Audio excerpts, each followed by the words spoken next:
प्यारे बच्चों, आज हम लोग पढ़ेंगे सम एप्लीकेशन ऑफ ट्रिग्नोमेट्री अर्थात त्रिकोणमिति के कुछ अनुप्रयोग के एग्जाम्पल 6 दिया है। The angle of depression of the top and bottom of a 8 metre tall building from the top of a multi storey building और 30 डिग्री एंड 45। इसका मतलब हुआ एक जो है बहुमंजिला है, बड़ी मंजिला है, उस पर कई स्टोर हैं तो बहुमंजिला बोले जाएंगे। और एक जो है स्मॉल जो है बिल्डिंग है और वहाँ से जो आपका मल्टी स्टोर बिल्डिंग है, बहुमंजिला बिल्डिंग के टॉप से जो स्मॉल बिल्डिंग है, छोटी बिल्डिंग, उसके टॉप को देखने पर और उसके जो है आपका जो है फुट को देखने पर एंगल ऑफ डिप्रेशन जो है यहाँ पर टॉप पर 30 डिग्री बनता है और ये जो है फुट पर 45 डिग्री डिप्रेशन बनता है। ये इसका करना है। Find the height of the multi store जो है बिल्डिंग, यानी बहुमंजिला बिल्डिंग का मल्टी स्टोर बिल्डिंग की हाइट फिगर में पीसी को ज्ञात करना है। And distance between the two building, यानी टू बिल्डिंग, एक बिल्डिंग जो है मल्टी स्टोर बिल्डिंग और जो एक स्मॉल बिल्डिंग के बीच का हमें डिस्टेंस ज्ञात करना है। अब हमारा जो फिगर है देखो बनाओगे, पहले तो हम मल्टी स्टोर बिल्डिंग पीसी को डिनोट करोगे और एक स्मॉल बिल्डिंग जो है एबी को आपका डिनोट। ये तो आपका जो भी फिगर दिया है एग्जाम्पल में मैंने उसी को नेमिंग किया है, कुछ अलग से बदला नहीं हूँ। यहाँ आप समझोगे तो बाद में आपको समझने के बाद में जब आप एग्जाम्पल पढ़ोगे तो बहुत ही आपको आसान लगेगा। अब हमें एंगल ऑफ डिप्रेशन है, यानी कहाँ से देख रहे हैं, मल्टी स्टोर बिल्डिंग के टॉप पी से देख रहे हैं। ये जो स्मॉल बिल्डिंग है जो 8 मीटर की है उसके टॉप पर देखने पर एंगल ऑफ द डिप्रेशन कितना बनता है, 30 डिग्री। तो ये जब 30 डिग्री एंगल ऑफ डिप्रेशन बनेगा तो एक हॉरिजॉन्टल लाइन पी क्यू आपको ड्रा करोगे, बिना हॉरिजॉन्टल लेवल को ड्रा किए हुए यह एंगल जो है डिप्रेशन या एलिवेशन नहीं बन सकता। तो 30 इसको किया तो इतना आ गया। और जब उसके फुट को, स्मॉल जो बिल्डिंग के जो फुट को आप देखते हो, यानी सबसे नीचे वाला सिरे पर, तो बनता है 45 आपका बनता है। तो हमें निकालना क्या है, जो इसके तो बिल्डिंग स्मॉल बिल्डिंग की हाइट तो दिया ही है, मल्टी स्टोर बिल्डिंग की जो है हाइट निकालना है और इन दोनों जो आपका बिल्डिंग है उसके बीच का डिस्टेंस निकालना है। अब आपका देखोगे, सपोज करोगे let P C be the height of the multi storey building and A B the small building. दो बिल्डिंगों को आपने उसको डिनोट किया। जो मल्टी स्टोर बिल्डिंग है उसकी हाइट को पी सी लिया और स्मॉल बिल्डिंग को क्या लिया, ए बी लिया। अब देखेंगे एंगल पी क्यू बी जब भी आपका बनता है जेड टाइप का, ये अल्टरनेट एंगल बनता है, यानी ये एंगल इस एंगल के ऊपर लाना है। इधर तो फिगर तो हमारा नीचे है और एंगल बन रहा है ऊपर, तो उसको हमें जो है ट्रायंगल्स में लाना होगा। तो ये आएगा क्यू पी बी, देख रहे हो क्यू पी बी, ये आपका एंगल, ये equal to angle P B D. तो जेड टाइप का बना तो ये क्या होता है, एंगल दोनों इक्वल हुआ। अगर ये 30 हुआ तो ये भी आपका 30 हो गया। कैसे हो गया, angle Q P B equal to angle P B D equal to 30। देखो क्यू पी, हमने क्यू को पहले क्यू किया, पहले क्यू से यहाँ से शुरू होता है, Q P B equal to P B D कितना आएगा, 30 डिग्री आ गया। Similarly Q P A is equal to P A C, ये आपका 45 डिग्री क्या हो जाएगा, अल्टरनेट एंगल। जहाँ जेड बनता है ना वहाँ पर आपका अल्टरनेट एंगल बनता है। Also A B equal to D C, जैसे ए बी आपका हुआ, इसके आप पैरेलल खींच दिया है ए सी के, तो ए आ जाएगा A B equal to D C equal to 8 metre हो जाएगा। और A C equal to B D, क्योंकि रेक्टेंगल बनेगा A C is equal to B D और A B is equal to D C. ऐसा क्यों होता है? साइड्स ऑफ द रेक्टेंगल आ गया। अब आपके पास जो है दो ट्रायंगल्स है। पहला ट्रायंगल है पी बी डी और यह ट्रायंगल जो है राइट एंगल ट्रायंगल। क्या है? एंगल ट्रायंगल्स क्या बनेगा? P B D. tan 30 degree is equal to perpendicular upon base. Perpendicular क्या बनेगा? P D. P D upon base क्या बनता है? B D. अब tan 30 का वैल्यू है क्या? 1/√3 equal to P D upon B D. Cross multiply करेंगे तो therefore B D is equal to √3 आएगा पी डी नंबर 1 रख लोगे। फिर लिखोगे एंड। अब कौन सा ट्रायंगल बनता है? Triangles P A C. P A C इसी ठीक, वो भी आपका tan का ही लगेगा। tan 45 degree is equal to इसका परपेंडिकुलर क्या बनेगा? P C. अब बेस क्या बनेगा? ए सी। ए सी बन गया। tan 45 का वैल्यू कितना आया? 1 is equal to P C upon A C आ गया। तो मल्टीप्लाई करोगे तो आएगा P C is equal to, यहाँ भी 1 क्या तो लिख सकते हो, is equal to A C. ये आपका नंबर हो जाएगा 2। अब आप देखो रहे हो कि हमें निकालना क्या है। एक तो हमें ए सी निकालने का है और दूसरा हम क्या निकालना है? हमें पी सी निकालने का है। तो एक जो इक्वेशन आपका P C is equal to A C जो बनता है, लिखोगे फ्रॉम 2। तो from 2 is equal to P C is equal to A C. इस पर ही हमें ध्यान देना है। अब देखना है कि ए सी को हम 2 टुकड़े में कर सकते हैं कि पी सी को 2 टुकड़े में कर सकते हो। तो ए फिगर से तुम्हें क्लियर है कि पी सी को हम 2 पार्ट में डिवाइड कर सकते हैं। तो पी सी इक्वल टू क्या हो जाएगा? P D plus D C is equal to A C. अब P D plus D C है, तो पी डी का भी तो मालूम नहीं है और डी सी क्या है? ए बी के बराबर है जी, क्योंकि A B is equal to D C इस side of the rectangle is equal to आप लिख सकते हो ए सी लिख दिया, ए बी लिखा, डी सी को ए बी लिखा इज इक्वल टू ए सी आपने लिखा। अभी ए सी नहीं मालूम तो ए सी भी कर लो। तो P D plus A B का वैल्यू कितना आया? 8 आ गया is equal to A C आ गया। अब पी डी का जो वैल्यू है वह देखो, यहाँ पी डी आया, यहाँ पर ए सी आया। तो ए सी तो फिर लगोगे पी डी प्लस 8, वो हमें ए सी है, पी सी है और ये हम लिखेंगे बी डी के फॉर्म में, क्योंकि A C is equal to B D. तो ए सी के जगह पर क्या लिखोगे? B D.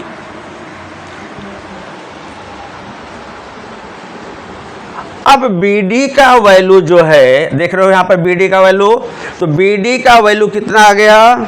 √3 plus P D. तो यहाँ पर P D plus 8 is equal to B D का वैल्यू आएगा √3 पी डी। किससे आया? फ्रॉम 1 से आ गया। अब हमें पी डी को देखिए बड़ा है, तो therefore 3√3 P D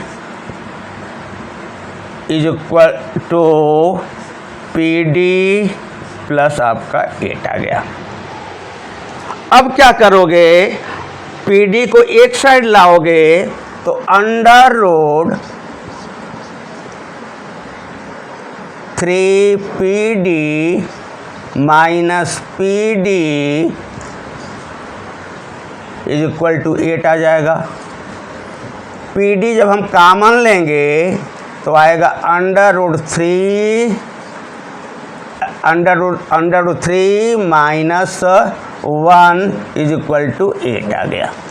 therefore PD is equal to 8 upon under root 3 minus 1। अब जो PD का वैल्यू है आया 8 अपान अंडर रूट 3 माइनस 1, तो डिनोमिनेटर में अंडर रूट नहीं होना चाहिए, तो इसके कंजुगेट से नोमिनेटर्स और डिनोमिनेटर में जो मल्टीप्लाई करेंगे तो अंडर रूट 3 माइनस 1 का कंजुगेट क्या बनेगा, अंडर रूट 3 माइनस 1 है, अंडर रूट 3 और ये अलग है, एक साथ नहीं है, अंडर रूट 3 अलग है, फिर बीच में माइनस है, फिर 1 है, क्या बनेगा इसका कंजुगेट अंडर रूट 3 प्लस 1, तो 8 in bracket under root 3 plus 1 upon under root 3 minus 1 first bracket, second bracket में अंडर रूट 3 प्लस 1 आ जाएगा। तो 8 यहाँ पर आएगा अंडर रूट 3 प्लस 1, यहाँ पर आएगा 3 माइनस 1, क्योंकि 3 का स्क्वायर अंडर रूट 3 का स्क्वायर जो है 3 आएगा, 1 का 1 आ गया, is equal to 8 in bracket under root 3 plus 1 upon 2, इससे कैंसिल हुआ आएगा 4। Therefore PD is equal to 4 bracket में अंडर रूट 3, अंडर रूट तो लिखा ही है, under root 3 plus 1 in bracket में ले लिया जी, ये आपका हो गया 2 हो गया, इसका वैल्यू जो है आपने 3 रख दिया, क्या हो गया 3 आ गया। तो PD का वैल्यू तो आ गया जी, PD is equal to, PD ही मेन चीज था, इसलिए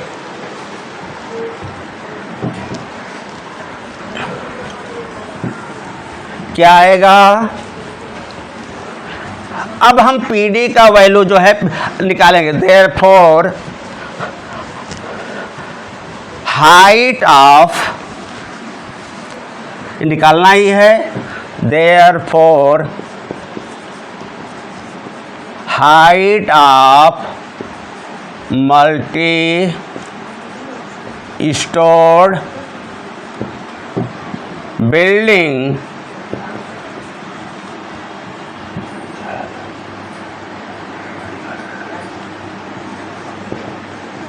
क्या है, PC इक्वल टू कितना आएगा, इक्वल टू आएगा बिल्डिंग PC आएगा इक्वल टू PC। अब PC का वैल्यू क्या निकालोगे, PD प्लस जो है DC, PD का वैल्यू कितना आएगा 4 in bracket under root 3 plus 1 plus DC का वैल्यू 8 आ गया जी। अब दोनों में आपका 2 टर्म्स हुआ, तो कितना 4 कॉमन लिया, बचेगा क्या, इसको ब्रैकेट में कर दो, अंडर रूट 3 प्लस 1 प्लस 4 के लोगे तो यहाँ पर 4 2 जाएगा जी, इज इक्वल टू 4 आएगा अंडर रूट 3 प्लस 2 और 1 अलग अलग है, अंडर 1 जो है अंडर रूट से अलग है, तो आएगा 3 is equal to 4 3 plus under root 3 equal to PC आ जाएगा, वैल्यू कितना आ जाएगा, A मीटर आएगा। तो therefore height of the multi storey building is equal to 4 in bracket 3 plus under root 3 metre हुआ। Distance between the two building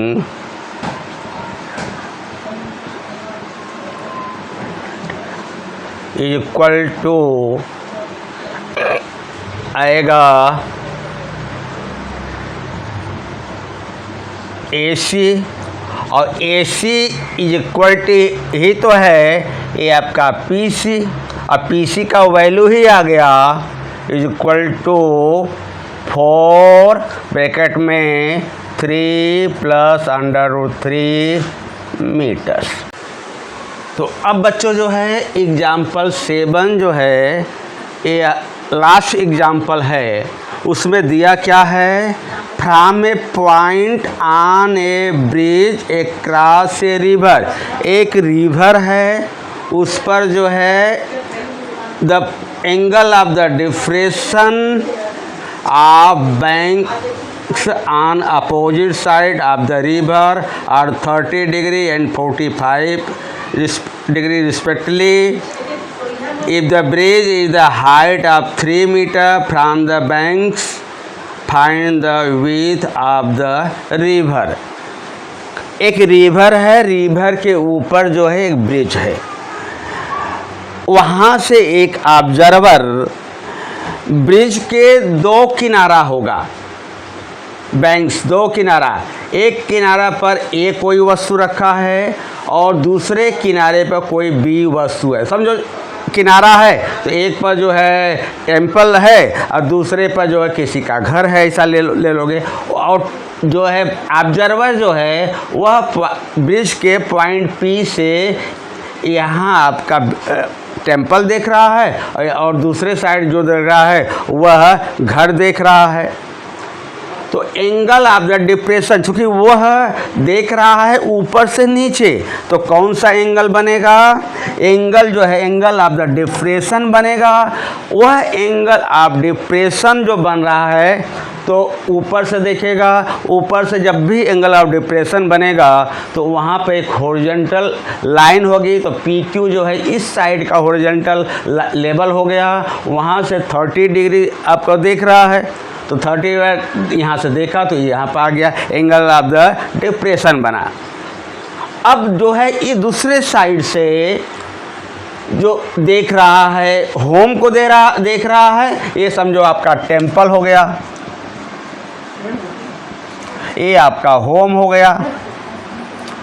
अब आपका यहाँ से देख रहा है कि इस बी को अगर आपका देख रहा है तो वहाँ पर भी एंगल ऑफ डिप्रेशन बनता है 45, तो हॉरिजॉन्टल लेवल करोगे तो अब आएगा। अब आप जान रहे हो, आपको हम बताए हैं कि angle of the depression is equal to angle of the elevation कैसा बनता है, जेड जैसा, यानी ये है आपका डिप्रेशन बना तो ये आपका एलिवेशन में चेंज हो जाता है। अगर ये 30 डिग्री हुआ तो ये भी आपका 30 डिग्री, ये आपका 45 डिग्री हुआ तो ये भी आपका 45 डिग्री, ये अल्टरनेट एंगल्स हो जाता है। अब आप देखोगे एंगल क्यू से लोगे, क्यू आर जो है हॉरिजॉन्टल लेवल हमने ड्रा किया, तो एंगल क्यू पी ए यह आपका एंगल। अब इसके साथ देखोगे कौन सा जेड बन रहा है, एंगल पी ए डी कितना डिग्री बना, 30 डिग्री बना। सिमिलरली क्या होता है, angle R P B is equal to angle P B D, ये भी कितना बनता है 45। ऐसा क्यों होता है, ये अल्टरनेट एंगल से हो गया।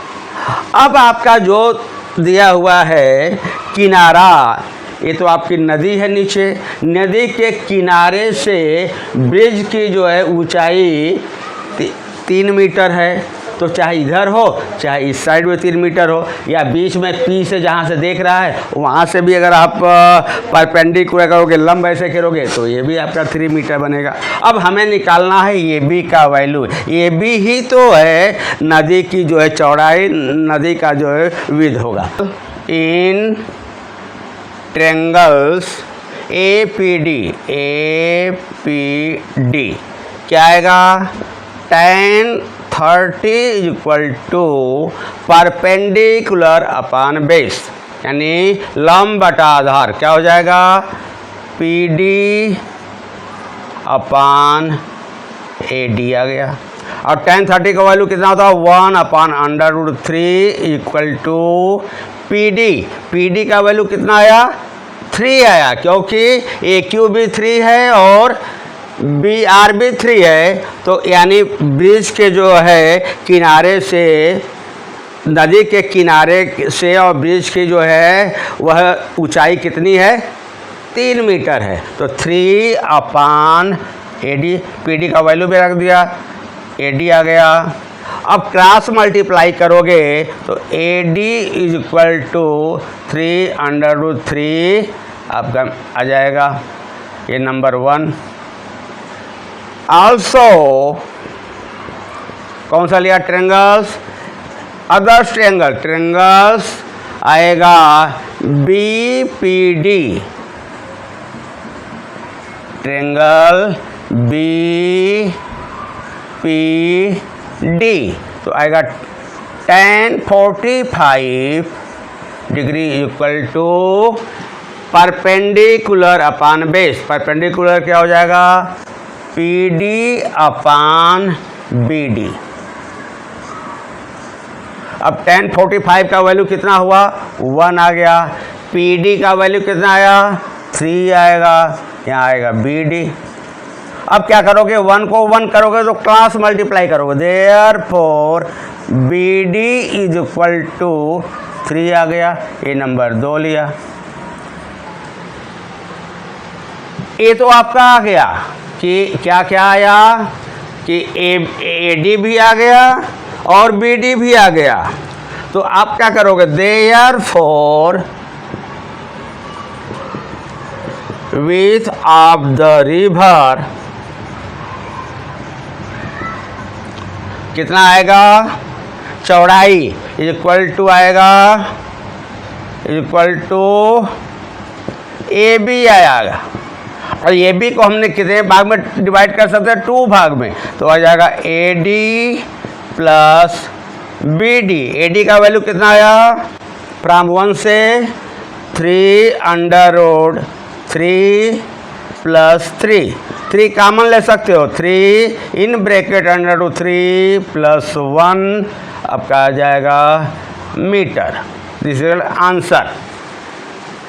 फिर से प्यारे बच्चों देखो, एक आपका रिवर है, रिवर का 2 किनारा है, मान लो ये रिवर है, रिवर का 2 किनारा, एक किनारा जो है A है, दूसरा किनारा B है। एक आपका ब्रिज है, ब्रिज पर उस पर कोई पॉइंट लिया, मान लो पॉइंट P लिया, वहाँ से ऑब्जर्वर जो है नदी का एक किनारे को जो है मान लो वह A है, वहाँ से देखता है तो एंगल ऑफ द डिप्रेशन कितना बनता है, 30 डिग्री। क्योंकि ऊपर से नीचे देख रहा है तो एंगल ऑफ द डिप्रेशन हो जाएगा। अब डिप्रेशन में जो है यहाँ पर हॉरिजॉन्टल लेबर आएगा, ये एंगल आ गया।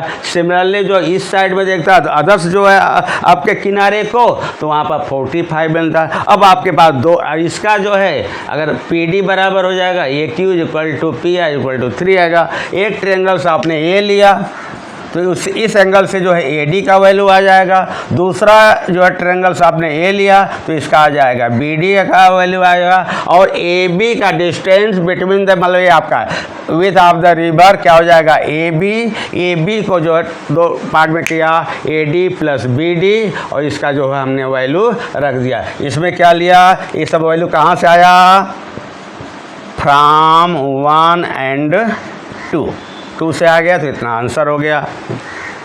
प्यारे बच्चों, मेरा जो है इस चैप्टर्स का भी एग्जाम्पल्स कराना, बहुत ही अच्छे अच्छे क्वेश्चन होते हैं। कोई ज़रूरी नहीं है कि बोर्ड में आपके खाली एक्सरसाइज के ही प्रश्न पूछा जाएगा, एग्जाम्पल के भी प्रश्न पूछे जाएंगे। तो जब एग्जाम्पल भी आपको बहुत ही छोटे छोटे वीडियो हमने बना करके यह एग्जाम्पल समाप्त किया, इसको आप पढ़ोगे तो उससे ये भी आपका तैयार करना है, इससे संबंधित जो है एक्सरसाइज 9.1 के क्वेश्चन भी आपको करोगे, जिससे आपका एग्जाम्पल भी तैयार हो गया, उससे रिलेटेड जो है क्वेश्चन भी आपको आ जाएगा। प्यारे बच्चों, यदि वीडियो आपको पसंद आया हो तो लाइक करिए, सब्सक्राइब करिए और ढेर सारे अपने दोस्तों को शेयर करिए, जिससे आने वाली वीडियो तुरंत आपके पास आ सके। Thank you. IS Mishra, math वाले।